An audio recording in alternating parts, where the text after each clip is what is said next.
Ngoba vele kunje asale sesichushisa khona la Mamelodi Sundowns against Orlando Pirates kwi-semi-final M10-8. Of course it's a two-legged encounter, so abantu bayibuza ukuthi kahle kahle ubani ozoya kwi-final. So ngizosho two things and leave it to you to make up your mind ukuthi kahle kahle ubani ozoya kwi-final and stand a chance to win the coveted trophy. Okokuqala ngizokhuluma ngakho is Orlando Pirates' superior record in cup competitions when it comes to imidlalo against Mamelodi Sundowns. When it comes to head-to-head statistics, you can look at the Nedbank Cup final. Pirates yawina ngo-2-1 Mfukenge Gilimanga lapha eMbombela Stadium exoshisa uRolani Mkwena eretayisa noBonga Nzungu emxosha emsale kuMaZulu. Pirates yawina ngo-2-1. You can look at the other final M10-8 lapha Pirates yawina khona kuma penalty uSipho Chain ebamba ama penalty 3 without even breaking a sweat.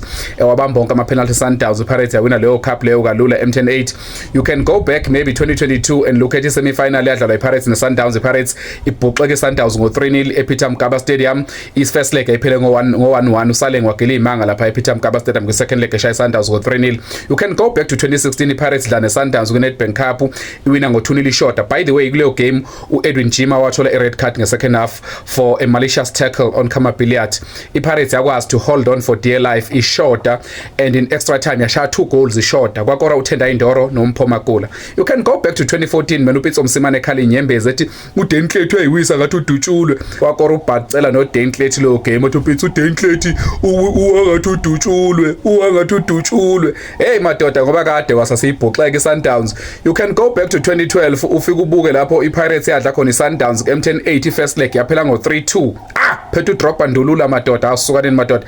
I-second leg lapho uManyisa shaya khona igoli esesenta kuvimbele lisakele uSandilenzi isadlale leSundowns. Uyazi ngabala kushona ilanga.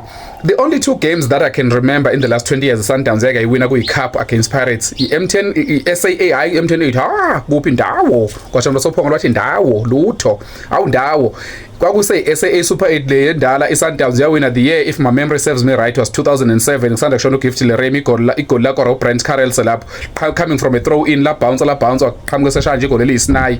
Sundowns yawina ngo-1-0 leyo final. Kuzoba igame la uCuping esekwi-Sundowns khona. I think iSundowns iwine 4-1 becoach aboZinbawa la kubo 2021. Those are the two games I remember in the last 20 years. Into esibili engizokhuluma ngayo, iPirates never loses a game a two-legged encounter. Ungafa ungabona amazinyo enkukhu. The only game Pirates yake iluza enemlenze emibili ngikhumbula edla neSuperSport yadliwa ngo-3-0 uBenny McCarthy wathola i-red card kuleyo game leyo nge-first half. iPirates yadlala isishort yadliwa iSuperSport. Eminye ke medla noSundowns noChiefs umdlalo njengoba nemlenze emibili iPirates akululukile. That's why nakwi-CAF mayekendlwa kwi-group stage uyokwazi ukuthi uyibamba kwi-final noma kwi-semi-final nakhona uma ube nenhlanhla. Pirates awuluza umdlalo nemlenze emibili. Ileyo kwi-prediction yami ngiqedile futhi.